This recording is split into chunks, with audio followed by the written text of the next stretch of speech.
Welcome to our channel पर नए हैं तो प्लीज़ चैनल को सब्सक्राइब करें। इस वीडियो में आपको बिहार दरोगा का टेस्ट चलाया जा रहा है, जो इसका पार्ट 2 है। इसमें आपको 50 क्वेश्चन कराया जाएगा। जो बच्चा लगभग 35 के आसपास सही क्वेश्चन बना रहा है, यानी उसकी तैयारी बहुत अच्छी हो चुकी है। चलिए अब हम लोग देखते हैं, अगर तैयारी किए हैं तो टेस्ट को बनाएं और देखिए कि कितना क्वेश्चन आप बना सकते हैं। चलिए देखते हैं पहला क्वेश्चन। और जो भी लोग चैनल पर नए हैं, चैनल जरूर सब्सक्राइब कीजिएगा। देखिए पहला क्वेश्चन क्या दिया हुआ है। पहला क्वेश्चन दिया हुआ कि शंख का बना बैल सिंधु सभ्यता के अंतर्गत किस स्थान से मिला हुआ है। किसके बारे में बात कर रहा है, तो शंख से बना बैल का, और किसके, सिंधु सभ्यता में। और कहाँ से मिला है ये पूछ रहा है, तो याद रखिएगा ये हड़प्पा सभ्यता से मिला है। कहाँ से मिला है, तो हड़प्पा से मिला है। हड़प्पा से क्या क्या मिला है जान लेते हैं कुछ।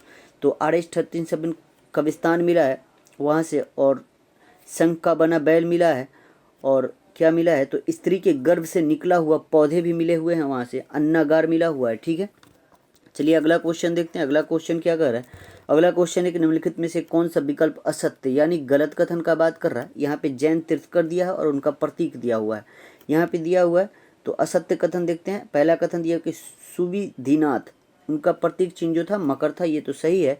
फिर दिया कि शीतलनाथ का श्रीवस्त्र था, ये भी सही है। और श्रेयांशनाथ जो थे उनका गेंडा था, ये भी सही है।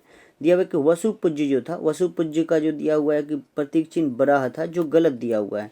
और यहाँ पे गलत कथन का बात कर रहा है, तो इसका राइट आंसर कौन सा हो जाएगा, राइट आंसर ऑप्शन डी हो जाएगा। वसुपूज्यनाथ जो थे वो जैन तीर्थकर 12वें तीर्थकर थे, और उनका जो जैन तीर्थकर जो थे 12वें थे, और उनका जो प्रतीक चिन्ह था वो वराह नहीं था, वो क्या था बाबू, तो महिष से था। क्या था, महिष से था। वराह किनका था, तो ये 13वें जो तीर्थकर थे विमलनाथ, उन्हीं का प्रतीक चिन्ह जो था वो वराह था। ठीक है, तो राइट आंसर इसका ऑप्शन डी होगा। अगला क्वेश्चन देखते हैं। अगला क्वेश्चन क्या कर रहा है कि मौर्य काल में स्वतंत्र रूप से जीवन यापन करने वाली विधवा को क्या कहा जाता था। मौर्य काल का बात कर रहा है, उसमें स्वतंत्र रूप से जीवन यापन करने वाली विधवा का बात कर रहा है। तो उस विधवा को क्या कहा जाता था, तो याद रखिएगा उस विधवा को छद्मवासिनी कहा जाता था। क्या कहा जाता था, तो छद्मवासिनी कहा जाता था। तो राइट आंसर इसका कौन सा हो जाएगा, वो ऑप्शन बी हो जाएगा। ठीक है, क्योंकि मौर्य काल में जो था पुनर्विवाह की भी अनुमति दिया गया था। ठीक है, तो राइट आंसर इसका जो हो जाएगा वो ऑप्शन बी हो जाएगा। ठीक है, और तलाक के लिए कौटिल्य ने किस शब्द का प्रयोग किया था, तो याद रखिएगा मोक्ष जो शब्द था वो तलाक के लिए प्रयोग किया था कौटिल्य ने। ठीक है, अगला क्वेश्चन अब हम लोग देखते हैं कि गुर्जर प्रतिहार शासकों में किसकी उपाधि जो थी वो आदि बराह की थी। क्वेश्चन ये है कि जो गुर्जर प्रतिहार था उसके शासकों में कौन सा ऐसा शासक था जिसकी जो उपाधि थी वो आदि बराह की थी। आदि बराह की उपाधि किसकी थी बाबू, तो याद रखिएगा आदि बराह की उपाधि जो था वो मिहिर भोज का था। किसका था, तो मिहिर भोज। राइट आंसर कौन सा हो जाएगा, वो ऑप्शन सी हो जाएगा। गुर्जर प्रतिहार का बात है तो इसका जो संस्थापक था वो हरिश्चंद्र था। कौन था बाबू, हरिश्चंद्र था। लेकिन प्रथम वास्तविक संस्थापक का बात करेगा, जो महत्वपूर्ण शासक था वो नागभट्ट प्रथम था। कौन था, नागभट्ट प्रथम। तो राइट आंसर इसका कौन सा हो जाएगा, वो ऑप्शन सी होगा। अगला क्वेश्चन हम लोग देखते हैं कि कौन सी संगम रचना तमिल बाइबल कही जाती है। जो तमिल का बाइबल जो है वो कौन सी रचना को कहा जाता है, ये क्वेश्चन दिया हुआ है। तो याद रखिएगा इसका जो आंसर जो हो जाएगा वो त्रिकुराल हो जाएगा। क्या हो जाएगा, त्रिकुराल। राइट आंसर कौन सा, वो ऑप्शन ई होगा। अगला क्वेश्चन देखते हैं। अगला क्वेश्चन जो दिया हुआ है कि भाग्य ने उसे पुरुष नहीं बनाया, वरना उसके समस्त गुण उसके लिए लाभप्रद हो सकते थे। रजिया जो सुल्तान थी उसके बारे में कथन। रजिया सुल्तान में से सभी गुण थे जो एक सुल्तान में होना चाहिए था। और यह कथन किस विद्वान का है, यानी ये जो कथन दिया हुआ है रजिया के बारे में कौन सा विद्वान बोला था, यही बोल रहा है। याद रखिएगा ये बोला था मिनहाजुस सिराज ने। कौन बोला था, मिनहाज सिराज ने बोला था। तो राइट आंसर जो होगा वो ऑप्शन सी होगा। ठीक है, रजिया के बारे में एक और विद्वान जो एलिफिंस्टन था, एलिफिंस्टन ने कहा था कि यदि रजिया स्त्री ना होती तो उसका नाम भारत के महान शासकों में लिया जाता। ठीक है, तो ये बात एल्फिस्टन ने कहा था। ठीक है, इसका राइट आंसर ऑप्शन सी होगा। अगला क्वेश्चन देखते हैं कि विजयनगर साम्राज्य में जिला को क्या कहा जाता था। तो जो विजयनगर साम्राज्य था उसमें जिला को क्या कहा जाता था, तो याद रखिएगा वलनाडु कहा जाता था। क्या कहा जाता था, जिला को वलनाडु कहा जाता था, जिसको कोट्टम भी कहते हैं। क्या कहा जाता है बाबू, कोट्टम भी कहा जाता है। तो इसका राइट आंसर जो होगा वो ऑप्शन बी होगा। अगला क्वेश्चन है कि अकबर ने जब कश्मीर का अभियान किया तो वहाँ के शासक कौन थे। अकबर कश्मीर अभियान किया था, बोला है कि जब कश्मीर में अभियान किया तो वहाँ का शासक कौन था, तो याद रखिएगा वहाँ का जो शासक था वो यूसुफ खान था। कौन था बाबू, यूसुफ खान। राइट आंसर कौन सा हो जाएगा, वो हो जाएगा ऑप्शन डी। अकबर जो है काबुल अभियान 1581 में किया था। ठीक है, और इस समय यहाँ के शासक हकीम मिर्जा थे और इस अभियान का नेतृत्व कौन कर रहा था? मान सिंह और स्वयं अकबर ने किया था। ठीक है, अगला क्वेश्चन हम लोग देखते हैं। अगला क्वेश्चन दिया कि तृतीय कर्नाटक युद्ध का तत्कालिक कारण क्या था? कर्नाटक युद्ध तृतीय का बात कर रहा है, उसका बोल रहा है कि तत्कालिक कारण क्या था। तत्कालिक कारण जो था वो फ्रांस सरकार द्वारा काउंट लाली को भारत के संपूर्ण फ्रांसीसी क्षेत्र के सैनिक और असैनिक अधिकारों को प्रदान किया गया। ठीक है, तो इसका जो राइट आंसर कौन सा हो जाएगा? राइट आंसर जो हो जाएगा वो ऑप्शन बी हो जाएगा। कौन सा? Option B. तृतीय कर्नाटक युद्ध का बात कर रहा है तो कब हुआ था बाबू? तो याद रखिएगा ये 1556 से लेकर 63 में हुआ था। और ये कौन सी संधि के तहत बंद किया गया था? तो यहाँ पेरिस की संधि हुआ था। कौन सा? पेरिस की संधि 1763 में, सॉरी 1756 से लेकर 1763 था, और पेरिस की संधि जो था 1763 में हुआ। उसके बाद ये तृतीय कर्नाटक युद्ध को बंद कर दिया गया था। 3 युद्ध हुआ था। तो प्रथम कर्नाटक युद्ध कब हुआ था बाबू? तो 1346 से लेकर 48 में हुआ था। यहाँ पे आपको एक स्लैश सैंपल संधि 1748 में। द्वितीय कर्नाटक युद्ध का बात करेगा तो ये हुआ था आपको 1749 से लेकर 54 में। और यहाँ पे आपको पौंडीचेरी का संधि जो हुआ था वो 1754 में हुआ था। ठीक है, चलिए अगला क्वेश्चन हम लोग देखते हैं। अगला क्वेश्चन क्या कह रहा है?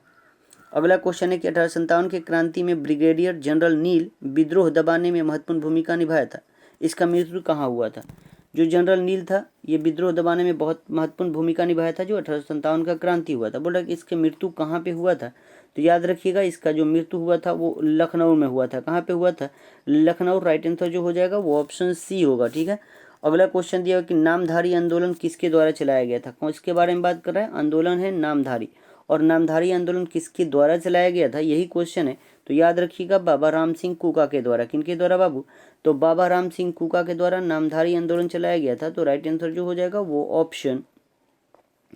ऑप्शन डी होगा। क्या होगा? Option D. अगला क्वेश्चन हम लोग देखते हैं। अगला क्वेश्चन है कि भारतीय धन का बहिर्गमन और भारत से होने वाले ब्रिटिश औपनिवेशिक व्यय की जांच हेतु वेलबी कमीशन का गठन कब किया गया था? जो भारतीय धन था उसका गमन, भारतीय धन का जो बहिर्गमन और भारत से होने वाले ब्रिटिश औपनिवेशिक व्यय जो होता था उसकी जांच हेतु एक वेलबी कमीशन गठन किया गया था। बोल रहा है कि उस गठन कब किया गया था वेलबी कमीशन का? तो याद रखिएगा वेलबी कमीशन का गठन जो हुआ था वो 1895 में यानी 1895 में किया गया था। तो राइट आंसर कौन सा हो जाएगा? राइट आंसर हो जाएगा ऑप्शन ए। ठीक है, वेलबी कमीशन का आयोग के अध्यक्ष जो था लॉर्ड वेलबी ही था। ठीक है, अगला क्वेश्चन देखते हैं। अगला क्वेश्चन है कि किस आंदोलन के दौरान वैलेंटाइन सिरोल ने बाल गंगाधर तिलक को भारतीय अशांति का जनक कहा था? बहुत अच्छा क्वेश्चन है। तो किस आंदोलन के बाद जो वैलेंटाइन सिरोल था वो बाल गंगाधर तिलक को भारतीय अशांति का जनक कहा था, यही क्वेश्चन है। तो याद रखिएगा ये कब कहा था? तो ये स्वदेशी आंदोलन के दौरान कहा था। कब कहा था बाबू? स्वदेशी आंदोलन के दौरान। राइट आंसर जो हो जाएगा वो ऑप्शन बी हो जाएगा। कौन सा? Option B. अगला क्वेश्चन देखते हैं हम लोग। अगला क्वेश्चन दिया हुआ है कि वह कौन जगह थी जहां अखिल भारतीय किसान सभा का पहला अधिवेशन हुआ था? यहाँ पे अखिल भारतीय किसान सभा का बात कर रहा है। तो याद रखिएगा अखिल भारतीय किसान सभा का पहला अधिवेशन लखनऊ में जो हुआ था वो 1936 में हुआ था। कब हुआ था? 1936 में हुआ था। और अध्यक्षता कर रहे थे कौन? स्वामी सहजानंद सरस्वती। किसके द्वारा? स्वामी सहजानंद सरस्वती के द्वारा अध्यक्षता किया गया था। तो राइट आंसर जो होगा वो ऑप्शन सी होगा। अगला क्वेश्चन है कि जालियांवाला बाग नरसंहार पर कांग्रेस जांच समिति की रिपोर्ट का प्रारूप लेखन का कार्य सौंपा गया था। तो जालियांवाला बाग जो कांड हुआ था वो 1919 में 13 अप्रैल को हुआ था। और कांग्रेस का जांच समिति रिपोर्ट का प्रारूप लेखन कार्य किसको सौंपा गया था? क्वेश्चन यही पूछ रहा है। तो याद रखिएगा ये आपको महात्मा गांधी को सौंपा गया था। किनको बाबू? तो महात्मा गांधी। राइट आंसर जो हो जाएगा वो ऑप्शन कौन सा होगा? वो ऑप्शन बी होगा। और समिति के जो अध्यक्ष थे वो मदन मोहन मालवीय कर रहे थे। ठीक है, अगला क्वेश्चन हम लोग देखते हैं। अगला क्वेश्चन है कि उच्च एशिया की रीढ़ किस हिमालय को कहा जाता है? तो उच्च एशिया की रीढ़ कौन सा हिमालय को कहा जाता है? तो याद रखिएगा ये आपको ट्रांस हिमालय को कहा जाता है। किसको कहा जाता है बाबू? ट्रांस हिमालय जो है ये काराकोरम श्रेणी को कहा जाता है। ठीक है, राइट आंसर कौन सा? ऑप्शन ई होगा। अगला क्वेश्चन है कि बिहार स्थित कैमूर हिल किस श्रेणी का हिस्सा है? तो जो बिहार में स्थित जो कैमूर हिल है बोल रहा है कि कौन सी श्रेणी का हिस्सा है? श्रेणी का बात कर रहा है तो ये विध्यन श्रेणी का आता है। कौन सा का कथन? तो option D is right answer. विध्यन श्रेणी से आता है कैमूर हिल। अगला क्वेश्चन देखते हैं कि निम्नलिखित में से किस नदी को गौरी गंगा के नाम से जाना जाता है? गौरी गंगा। गौरी गंगा को कौन सी नदी है उसको बोला जाता है? तो याद रखिएगा इसका जो राइट आंसर जो हो जाएगा वो शारदा नदी होगा। कौन सा? शारदा नदी को गौरी गंगा के नाम से जाना जाता है। ठीक है, अगला क्वेश्चन हम लोग देखते हैं। अगला क्वेश्चन है कि पश्चिम विक्षोभ किस प्रकार के फसल के लिए अत्यधिक लाभदायक होता है। तो पश्चिमी विक्षोभ जो होता है कौन से प्रकार के फसल के लिए, तो याद रखिएगा वो फसल है रबी फसल के लिए। किसके लिए बाबू, तो रबी फसल। Right answer option A. अगला क्वेश्चन है कि वज्रपोहा जलप्रपात किस नदी पर स्थित है। कौन सा जलप्रपात का बात कर रहा है, तो वज्रपोहा जलप्रपात का पूछ रहा है नदी की किस नदी पर स्थित है। तो याद रखिएगा ये नदी जो है मांडवी नदी पे है। किस नदी पे है बाबू, मांडवी नदी। तो राइट आंसर कौन सा हो जाएगा, ये हो जाएगा ऑप्शन डी जो गोवा में स्थित है। कहाँ पे है, गोवा में मांडवी नदी है। ठीक है, अगला क्वेश्चन देखते हैं कि निम्नलिखित में से कौन सा विकल्प असत्य है। असत्य यानी गलत कथन का बात कर रहा है। और यहाँ पे दिख रहा है कि कच्छ वनस्पति स्थल दिया है और यहाँ पे राज्य दिया है। यहाँ पे धर्मा दिया है गुजरात में, जो पहला ही कथन दिया हुआ है जो गलत दिया हुआ है। ठीक है, तो इसका राइट आंसर जो हो जाएगा वो हो जाएगा ऑप्शन ई हो जाएगा, क्योंकि जो धर्मा जो है कच्छ वनस्पति स्थल उड़ीसा राज्य में है, न कि गुजरात में है। ठीक है, तो राइट आंसर कौन सा, राइट आंसर ऑप्शन ई होगा। ठीक है, अगला क्वेश्चन है कि सरदार सरोवर परियोजना से सर्वाधिक दुष्प्रभावित राज्य निम्नलिखित में से कौन सा है। तो किसका बात कर रहा है, तो सरदार सरोवर जो परियोजना है बोला कि सर्वाधिक दुष्प्रभावित राज्य कौन सा है, यही क्वेश्चन है। तो याद रखिएगा इससे सबसे ज्यादा मध्य प्रदेश है। कौन सा है बाबू, मध्य प्रदेश। राइट आंसर जो हो जाएगा वो ऑप्शन सी हो जाएगा, क्योंकि इस परियोजना से सर्वाधिक हानि एमपी को ही होता है और सबसे ज्यादा जो लाभ होता है वो गुजरात को होता है। किसको होता है, गुजरात को। अगला क्वेश्चन हम लोग देखते हैं, और सरदार सरोवर डैम किस पे बना है बाबू, तो नर्मदा नदी पे बना है। किस पे, नर्मदा नदी पे। अगला क्वेश्चन देखते हैं कि निम्नलिखित में से कौन सा विकल्प असत्य, यहाँ भी गलत कथन का बात कर रहा है।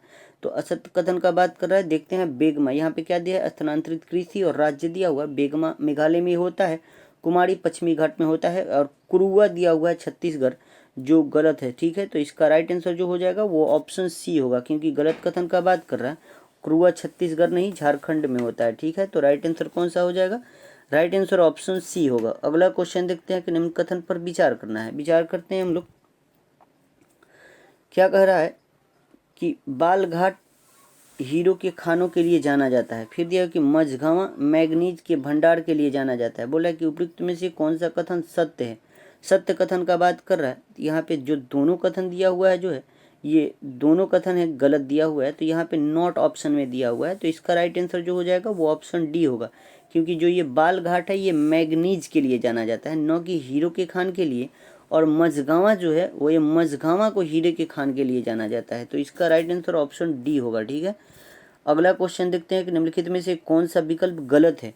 यहाँ पे गलत कथन का बात कर रहा है, यहाँ नाभिकीय ऊर्जा केंद्र और स्थान दिया हुआ है। अब मिलाते हैं कि कौन सा कथन गलत है। यहाँ पे दिया कलपक्कम जो दिया हुआ है कर्नाटका में, जो यही गलत है, क्योंकि कलपक्कम कहाँ पे है बाबू, तो ये आपको तमिलनाडु में है। कहाँ पे है, तमिलनाडु। तो राइट आंसर ऑप्शन ए होगा। अगला क्वेश्चन है कि अखिल भारतीय खादी एवं ग्राम उद्योग बोर्ड का गठन किस वर्ष हुआ था। किसके बारे में, तो अखिल भारतीय खादी ग्राम उद्योग बोर्ड का गठन कब हुआ था। तो याद रखिएगा इसका जो गठन किया गया था वो हुआ था 1954 में। कब हुआ था, 1954। राइट आंसर जो हो जाएगा वो ऑप्शन बी होगा। अगला क्वेश्चन दिया कि बोरीवली राष्ट्रीय उद्यान अवस्थित है। कौन सा, तो बोरीवली का बात कर रहा है। और बोरीवली राष्ट्रीय उद्यान ये कहाँ है बाबू, तो ये महाराष्ट्र में है। कहाँ पे है, महाराष्ट्र में। अगला क्वेश्चन देखते हैं कि चित्पावन जनजाति किस राज्य की है। कौन सी जनजाति का बात कर रहा है, तो चित्पावन का बात कर रहा है, और चित्पावन भी महाराष्ट्र में बिलोंग करता है। तो राइट आंसर ऑप्शन ए। अगला क्वेश्चन है कि काली अट्टम लोक नृत्य किस राज्य से संबंधित है। कौन सा लोक नृत्य का बात कर रहा है, तो काली अट्टम का बात कर रहा है। और काली अट्टम बाबू ये केरल का लोक नृत्य है। तो राइट आंसर जो होगा वो ऑप्शन बी होगा। कौन सा, ऑप्शन बी। अगला क्वेश्चन दिया हुआ कि बागडोगरा अंतर्राष्ट्रीय हवाई अड्डा अवस्थित है। कौन सा, बागडोगरा का बात कर रहा है। तो बागडोगरा कहाँ पे है बाबू, तो ये पश्चिम बंगाल में अंतर्राष्ट्रीय हवाई अड्डा है। अगला क्वेश्चन जो दिया हुआ है, अगला क्वेश्चन दिया कि विकेंद्रीकरण प्रतिक्रिया की शुरुआत किस अधिनियम से की गई मानी जाती है। तो विकेंद्रीकरण अभिक्रिया का बात कर रहा है और कब से मानी जाती है, तो याद रखिएगा भारत परिषद अधिनियम 1861 से माना जाता है। तो राइट आंसर जो हो जाएगा वो ऑप्शन बी होगा। क्या होगा, ऑप्शन बी। अगला क्वेश्चन है कि भारत के संदर्भ में धर्मनिरपेक्ष शब्द का सही भाव क्या है। तो यहाँ पे भारत के संदर्भ में धर्मनिरपेक्ष का बात कर रहा है, शब्द का सही भाव पूछ रहा है। तो याद रखिएगा इसका भारत में राज्य का कोई धर्म नहीं है। इसका जो सही शब्द होगा वो ऑप्शन डी होगा, भारत में राज्य का कोई धर्म नहीं है। तो राइट आंसर जो होगा वो ऑप्शन डी होगा। अगला क्वेश्चन देखते हैं, बोलेगा कि धर्मनिरपेक्ष जो शब्द पहले जो था मूल्य प्रस्तावना में नहीं था, और ये धर्मनिरपेक्ष कब जोड़ा गया है, तो बाबू 42वें संविधान संशोधन 1976 के तहत जोड़ा गया था। इसमें तीन शब्द जोड़ा गया था। कौन कौन सा, तो समाजवादी, पंथ निरपेक्ष और धर्मनिरपेक्ष, ठीक है, अखंडता जोड़ा गया था एक। अगला क्वेश्चन देखते हैं। अगला क्वेश्चन है कि भाषा के आधार पर राज्यों के गठन हेतु राज्य पुनर्गठन आयोग की स्थापना कब किया गया था। बहुत अच्छा क्वेश्चन है। तो भाषा के आधार पर जो राज्यों का गठन हुआ था, राज्यों का पुनर्गठन आयोग की स्थापना कब हुआ था, ये क्वेश्चन दिया हुआ है। तो याद रखिएगा ये आपको 1953 दिसंबर में हुआ था, ठीक है। राइट आंसर कौन सा हो जाएगा, वो ऑप्शन सी हो जाएगा। 3 सदस्यीय पुनर्गठन आयोग था, जिसमें अध्यक्ष जो थे वो फजल अली थे। कौन थे बाबू, फजल अली थे। 2 अन्य सदस्य जो थे वो के.एम. पनिकर थे और H.N. कुंजरू थे, ठीक है। अगला क्वेश्चन देखते हैं हम लोग, विधि के समान संरक्षण भारतीय संविधान में कहाँ से ग्रहण किया गया है। यानी विधि के समान संरक्षण का बात कर रहा है, जो हम लोग ये कहाँ से लिए हैं, तो ये हम लोग अमेरिका के संविधान से लिए हैं। तो राइट आंसर जो होगा वो ऑप्शन बी होगा, ठीक है। अगला क्वेश्चन देखते हैं कि द्वितीय पिछड़ा वर्ग का गठन किस वर्ष हुआ था। तो द्वितीय पिछड़ा वर्ग का बात कर रहा है, और द्वितीय पिछड़ा वर्ग का गठन जो हुआ था वो 1979 में किया गया था। कब किया गया था बाबू, तो 1979। राइट आंसर कौन सा हो जाएगा, वो ऑप्शन सी हो जाएगा। द्वितीय पिछड़ा वर्ग आयोग जनता पार्टी के सरकार के द्वारा 1979 में, किसके द्वारा बाबू, तो B.P. मंडल की अध्यक्षता में लाया गया था, ठीक है। और प्रथम पिछड़ा वर्ग आयोग के जो अध्यक्ष थे वो कालेकर का अध्यक्षता में किया गया था। अगला क्वेश्चन हम लोग देखते हैं कि मतदाता के उम्मीदवार से संबंधित सूचना का अधिकार किस प्रकार का मौलिक अधिकार है। बहुत अच्छा क्वेश्चन है। तो जो मतदाता के उम्मीदवारों से संबंधित सूचना का अधिकार कौन सा प्रकार का अधिकार है, ये क्वेश्चन दिया हुआ है। तो याद रखिएगा ये स्वतंत्रता का अधिकार है। तो राइट आंसर कौन सा हो जाएगा, वो हो जाएगा ऑप्शन बी हो जाएगा। कौन सा, ऑप्शन बी। अगला क्वेश्चन हम लोग देखते हैं। अगला क्वेश्चन है कि वह व्यक्ति, अगला क्वेश्चन क्या दिया हुआ कि वह व्यक्ति जो संसद के किसी सदन का अथवा राज्य विधानसभा का सदस्य है, राष्ट्रपति निर्वाचन होने पर उसे सदन की सदस्य छोड़नी पड़ती है, यह किस अनुच्छेद में वर्णित है। बहुत अच्छा क्वेश्चन है। बोला कि कोई व्यक्ति जो है वो संसद का सदस्य भी है और कोई राज्य का विधानसभा का सदस्य है, अगर राष्ट्रपति निर्वाचित होता है तो उसे सदन की सदस्यता छोड़नी पड़ती है। बोला कि किस आर्टिकल में ये बात बोला गया है, यही क्वेश्चन है। तो याद रखिएगा ये बात आपको अनुच्छेद 59 में बोला गया है। कहाँ पे, आर्टिकल 59 में बोला गया है। तो राइट आंसर कौन सा हो जाएगा, राइट आंसर ऑप्शन सी हो जाएगा, ठीक है। अनुच्छेद 57 में क्या बोला गया है, राष्ट्रपति के पुनर्निर्वाचन, यानी भारत के राष्ट्रपति एक से अधिक बार निर्वाचन हो सकते हैं, 57 में ही बोला गया है, ठीक है। 58 दिया हुआ है तो राष्ट्रपति के पद के लिए यानी अहर्तें, यहाँ शपथ की बात की गई है। अगला क्वेश्चन हम लोग देखते हैं। अगला क्वेश्चन है कि आपातकाल के दौरान राजनीतिक स्तर पर आपदा प्रबंधन का सर्वे सर्वा कौन होता है। बहुत अच्छा क्वेश्चन है। तो जो आपातकाल के दौरान जो होता है वो राजनीतिक स्तर पर जो आपदा प्रबंधन होता है उसका सर्वे सर्वा कौन होता है, ये क्वेश्चन है। तो याद रखिएगा ये प्रधानमंत्री होते हैं। कौन होते हैं बाबू, प्रधानमंत्री। राइट आंसर जो हो जाएगा वो ऑप्शन ए होगा। क्या होगा, ऑप्शन ए। अगला क्वेश्चन हम लोग देखते हैं। अगला क्वेश्चन है कि संघ लोक सेवा आयोग के अध्यक्ष एवं सदस्यों के आचरण की किसके द्वारा जांच की जाती है। तो जो संघ लोक सेवा आयोग के अध्यक्ष होते हैं उनके सदस्यों के आचरण की जांच किसके द्वारा की जाती है। तो याद रखिएगा ये आपको सर्वोच्च न्यायालय के द्वारा किया जाता है। तो राइट आंसर ऑप्शन सी होगा। क्या होगा, ऑप्शन सी। अगला क्वेश्चन देखते हैं कि निम्नलिखित में से कौन सा विकल्प असत्य है। यानी यहाँ भी गलत कथन का बात कर रहा है। पढ़ते हैं हम लोग। दिया कि जो विधेयक लोकसभा में लंबित है अथवा लोकसभा से पारित हो चुका है किंतु राज्यसभा में लंबित है, ऐसे सारे विधेयक लोकसभा के विघटन से समाप्त हो जाता है। ये बात तो सही है। फिर दिया कि राष्ट्रपति के पास भेजा गया विधेयक या राष्ट्रपति द्वारा पुनर्विचार के लिए वापस लौटाया गया, तो ऐसे विधेयक लोकसभा के विघटन के पश्चात खत्म हो जाता है। ऐसा बात नहीं है, ये कथन गलत दिया हुआ है और यहाँ पे गलत कथन का ही बात कर रहा है। तो इसका राइट आंसर जो हो जाएगा वो ऑप्शन बी होगा। क्या होगा, ऑप्शन बी। अगला क्वेश्चन देखते हैं कि विधानसभा द्वारा पारित किसी सामान्य विधेयक को विधान परिषद केवल कितने समय तक को रोक सकती है। यहाँ पे किसी भी राज्य का बात कर तो किसी राज्य में जो विधानसभा होती है उसमें पारित जो सामान्य विधेयक है वो विधान परिषद कितने दिन तक रोक सकती है, यही क्वेश्चन है। तो याद रखिएगा वो 4 माह से ज़्यादा नहीं रोक सकती है। तो राइट आंसर जो हो जाएगा वो ऑप्शन सी होगा। क्या होगा, ऑप्शन सी हो जाएगा। अगला क्वेश्चन देखते हैं हम लोग।